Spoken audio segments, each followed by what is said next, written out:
Katika somo letu la chuo tuliweza kuona ya kuwa Mungu aliweza kuweka chuo tatu.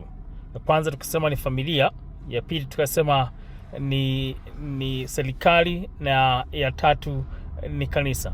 Na tukazungumzia kuhusu chuo zote tatu, na tukasema ya kuwa zote zimewekwa viongozi waweze kuongoza na kupatiana mwelekeo na kupatiana maono. Kama mnavyopata kufahamu ya kuwa pasipokuwa na maono watu hawezi kuendelea mbele. Na basi tukaweza kutazama katika sehemu ile ya kanisa ya kuwa kanisa Mungu amepata kuweka viongozi, na ameweka viongozi wawili ambao tulisema ya kuwa ni mchungaji ambaye ana jina lingine askofu au overseer anayesimamia na kuweza kuona ya kuwa mambo yote yanapata kufanyika vyema, na pia tukaweza kusema ya kuwa ana jina lingine ambayo anapata kuitwa mzee au elder. Kwa hivyo huyo ni mtu mmoja tu. Pia tukasema ya kuwa kuna ofisi ya pili ambayo ni ya shemazi, ambao tulisema ya kuwa afisi ya shemasi na pia ya mchungaji ambaye ni askofu ambaye pia ni mzee ni afisi ya wanaume. Zile sifa za yule ambaye atapata kuchukua afisi hiyo ni lazima awe mwanaume, na sio tu mwanaume pekee. Kunazo qualifications zingine ambazo zinapatikana mahali pale.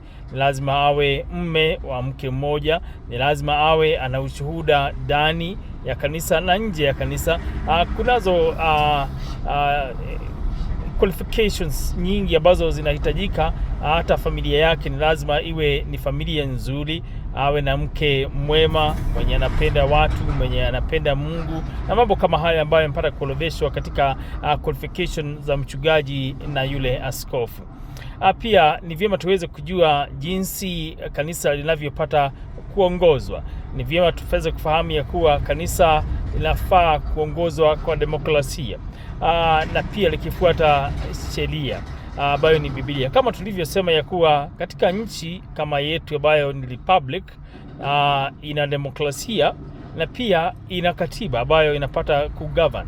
Ni kuhakikisha ya kuwa wale wengi hawawezi finyilia wale wachache, yani sheria baya hawezi pitishwa kwa sababu kuna mipaka ambayo imepata kuwekwa na katiba. Hivyo katika kanisa la mtaa linalo sheria ambayo imetokana na Biblia, na hasa tunapata kuita pia constitution, na imeweka mipaka ya kuwa ikiwa tutafanya jambo lolote lile hatuwezi pita mipaka hii. Yani hatuwezi pitisha sheria licha ya kuwa tuna wingi ili tuweze kukiuka sheria zilizowekwa ama Biblia jinsi inavyopata kufundisha.